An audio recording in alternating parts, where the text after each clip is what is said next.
Well, we're here in the shop working on the Saab, still here. Figured I'd give a little update what's going on now compared to the last video at the beginning of November that I posted.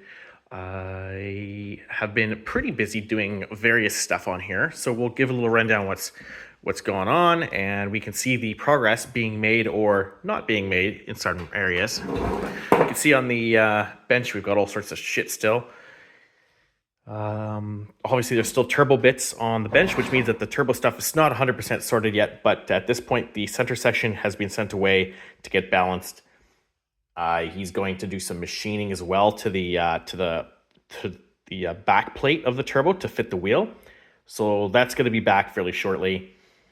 Fairly simple procedure, and I figured since I'm spending all this time and money, we'll get that balanced.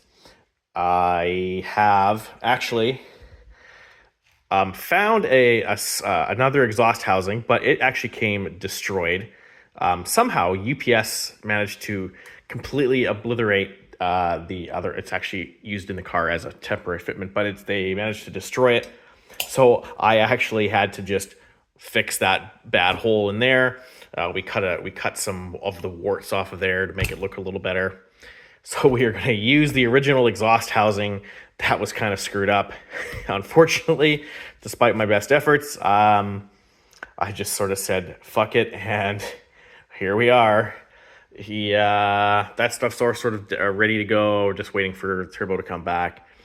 So we've got, you can see intake pieces and hose clamps and catch can stuff randomly sitting everywhere. So let's go over to the engine bay PCB system as well. Anyway, let's have a look at what's escalated here. Well, we can see that the whole bunch of work's been done, and a lot of the stuff that I thought was going to work isn't going to work. So we can see I've got a completely brand new stainless steel 3-inch downpipe now built. We've got that giant bell mouth flange made up and finished. Obviously, this is the turbo that came destroyed from UPS, but it's nice to kind of have for sort of mock-up. So at least it's useful for something. So yeah, we made a giant bell mouth on there. It turned out super well. So it's that's the flange that I had, water jet, and then I have that bell mouth way out to a 3-inch, and then obviously we've got the downpipe, and we can see, we'll just take a trip under the car real quick here. And all right, we can see that it comes down, bends around stuff, and goes to the factory clamp, and then we've got a nice stainless steel flex pipe and a resonator to hopefully make the system a little quieter, because I have a feeling that this is going to be really loud based on the fact that it was already really loud with that original elbow and restrictive housing. So now that it's got this giant open housing, it's probably going to be stupid loud when the wastegate opens. So yeah, that's all done, ready to go. I'm going to wrap this still. But I think I might drive it for a few days and let everything kind of settle, because I know this is going to move around a little bit as it gets hot and cold. So we'll maybe test it out for a bit, and then I'll take it back off the car. I'll wrap that with exhaust wrap. I'm going to wrap the turbo in one of those turbo blankets as well, because that stupid sort of grill looking heat shield kind of sucks anyway. So might as well put a proper turbo blanket on there. So yeah, that took a little bit, and then we have, if we go around here, we see the whole inlet system of the car is sort of being redesigned. Let's pop over here. I mentioned in the other video that I was thinking of going to maybe someday LH 2.4.2, which has a 3-inch MAF. This is the stock MAF right now. So if I'm going to be going to a 3-inch MAF, I figured I might as well go to a 3-inch inlet tube. And if I'm going to do that, I might as well make the turbo bypass system way better than originally, because the original Saab turbo bypass system had that, like, the hooter valve jammed way the hell down there in a stupid, like, oh, actually I have the pipe still. It had this like stupid retarded pipe that was like jammed way down there at this weird angle, and you could never get access to any of that. And then additionally, it had like this minuscule, tiny little takeoff. So this is where the turbo bypass valve came off of. It was like a 3/8 tube and then flared out to like the inch. So I can't imagine that would have flowed very well or performed very well. So to hell with it. Get rid of that crap. Got some nice silicone couplings in this nice 3-inch tube.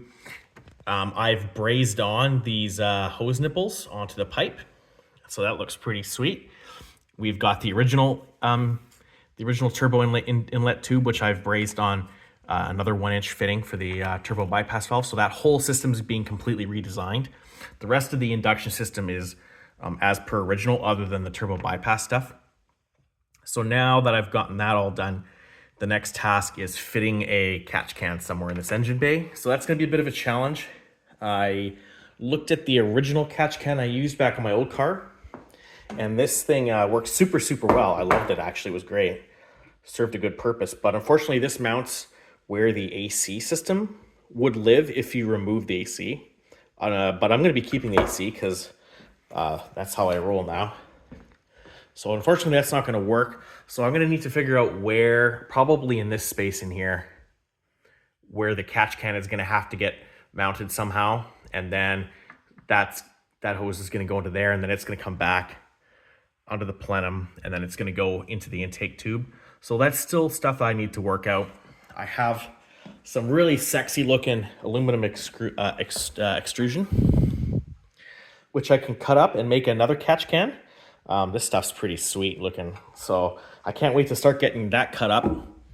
And now that I'm a lot better at this aluminum brazing stuff, I think that I might just braze it together, since it's really strong and it's less fucking around, since I don't actually have an AC welder.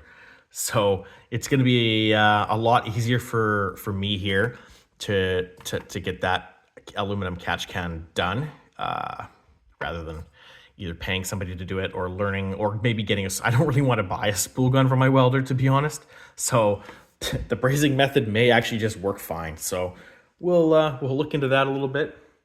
But other than that, we're getting really close. The turbo, I can't imagine it's going to be very long from now. Hopefully I'm going to get it before Christmas.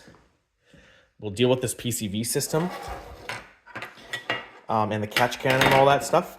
But the rest of it all will just basically bolt together. This is all, that stuff slams together in mere minutes. Wastegate's all sort of sorted out. So yeah, we're well on our way to having a test drive to see how much of a difference or not a difference this is all going to make. But if anything, it's definitely looks a hell of a lot sexier. But anyway, we'll maybe do an update once I'm on the road, or what other stuff happens between now and when the car actually runs. But looking pretty good right now. I'm optimistic. So we will catch y'all later, and we'll see what more damage I can do.